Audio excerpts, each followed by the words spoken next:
Le 6 mai 2023, à Kimoka, dans le territoire de Massissi, en province du Nord Kivu, le tribunal militaire garnison de Goma-Siégeant en chambre foraine a rendu le jugement dans l'affaire de meurtre de M.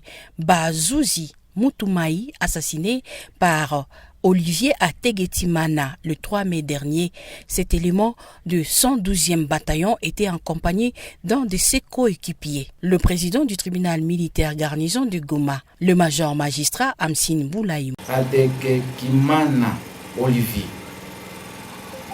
Le tribunal le condamne à la peine de mort pour meurtre, à la peine de mort pour violation des consignes dans une province sous état de siège, faisant application de l'article 7 du Code pénal militaire, et condamne le prévenu au paiement de la somme de $6,000 américains, équivalent à monnaie pour légale à la République démocratique du Congo, et cela à titre de dommages et intérêts pour tout le préjudice subis.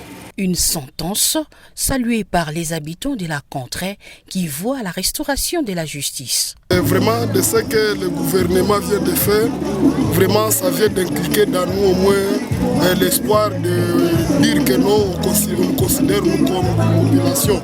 Du fait qu'on croyait que non, on peut tuer n'importe comment, n'importe quand. Et voilà qu'aujourd'hui, on vient de nous montrer que la vie humaine est sacrée au juste.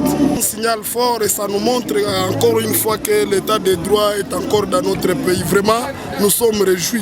Pour le porte-parole du gouverneur militaire du Nord Kivu, le lieutenant-colonel Guillaume Djiki-Kaiko, cette sentence pédagogique s'inscrit dans le cadre de la lutte contre l'impunité prônée par le gouverneur du Nord Kivu et commandant des opérations qui veut de cette manière amener le FARDC à la victoire concrète sur la guerre d'agression.